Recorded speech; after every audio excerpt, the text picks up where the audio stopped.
दिल्ली की मुख्यमंत्री रेखा गुप्ता ने शुक्रवार को सदन में सीएजी की दूसरी रिपोर्ट पेश की और आम आदमी पार्टी पर जमकर निशाना साधा। उन्होंने कहा कि मैं बनिया की बेटी हूं, फिजूल खर्चे कर नहीं सकती। दिल्ली में जनता का एक एक रुपए जो राजस्व के रूप में मिलता है उसका दुरुपयोग नहीं होने दूंगी। मुख्यमंत्री रेखा गुप्ता ने कहा कि मेरी बहुत सारी अधिकारियों से बात हुई। वो सरकार जो अपने अधिकारियों को मार पीटती थी, गाली गलौज करती थी, अपने ही चीफ सेक्रेटरी को घर में बंद कर मारना, ये तो माननीय मुख्यमंत्री ही कर सकते थे। उन्होंने कहा कि ये वो लोग हैं जिन्होंने दिल्ली से टैक्स वसूला और दूसरे राज्यों के चुनाव में इसका इस्तेमाल किया। उनका एजेंडा सिर्फ कलेक्शन था, खर्च कहाँ होगा इसके बारे में किसी को पता नहीं था। उन्होंने सीएजी रिपोर्ट पर कहा कि जब मैंने एक एक करके सीएजी की रिपोर्ट पेश करने का फैसला लिया तो एक रिपोर्टर ने मुझसे पूछा कि आप एक साथ सारी रिपोर्ट क्यों नहीं पेश करती हैं। इस पर मैंने कहा कि एक एक रिपोर्ट बहुत भारी है, अगर एक बार मैं रिपोर्ट पेश करूंगी तो विधायक अपने घर रिपोर्ट नहीं ले पाएंगे।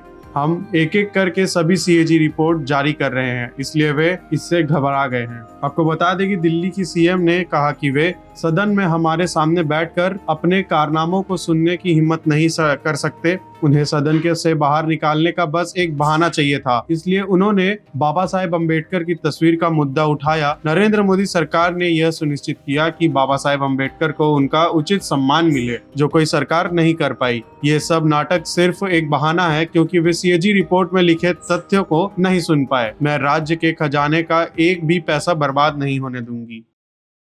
दिल्ली में वो काम होंगे। मैंने बहुत सारे अधिकारियों से मेरी बात हुई, मतलब वो सरकार जो अपने ही अधिकारों को मारती पीटती थी, गाली गलौज करती थी, कैसे काम होते उस सरकार में? अपने ही चीफ सेक्रेटरी को घर में बंद करके पीटना, ये तो माननीय मुख्यमंत्री जी ही कर सकते थे।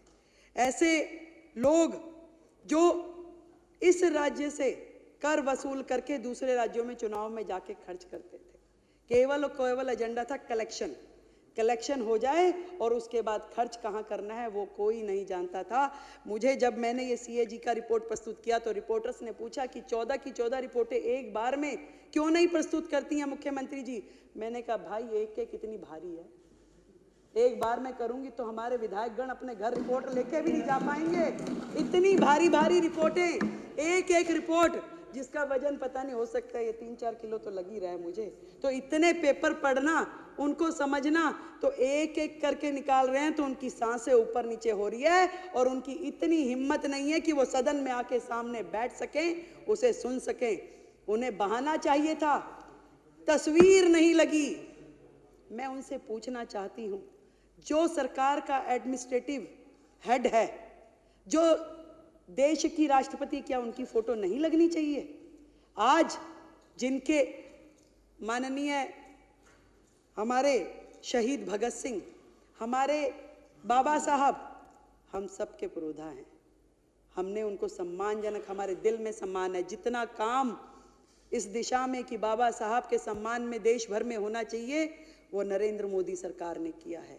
आज तक किसी सरकार ने, ना किसी नेता ने इस सम्मान को उन्हें दिया जितना सम्मान मोदी सरकार ने बाबा साहब के चरणों में अर्पित किया है। वो लोग बातें करते हैं, फोटो नहीं लगाई, केवल मात्र बहाना कि मुझे तो लड़के जाना है, किस तरीके से मुझे यहाँ से बाहर निकले, क्योंकि वो सुन नहीं सकते थे जो बातें इस रिपोर्ट में लिखी हुई है, जो बातें एक एक विधायक यहाँ बोलेगा, उनकी हिम्मत नहीं थी वो सुनने की, इसलिए वो दौड़ गए कि भाग जाओ भैया, जो मर्जी बोले यहाँ पे, हम तो बचें। उनको काम क्या है?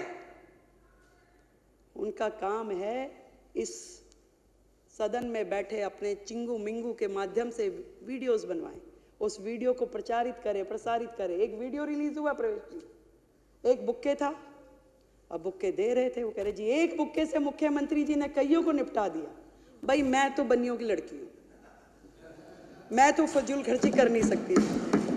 इस दिल्ली में जनता का एक एक रुपया जो कि राजस्व के रूप में हमें मिलता है, एक भी रुपए का दुरुपयोग मैं होने नहीं दूंगी। आज इस सदन के माध्यम से मैं कहती हूं।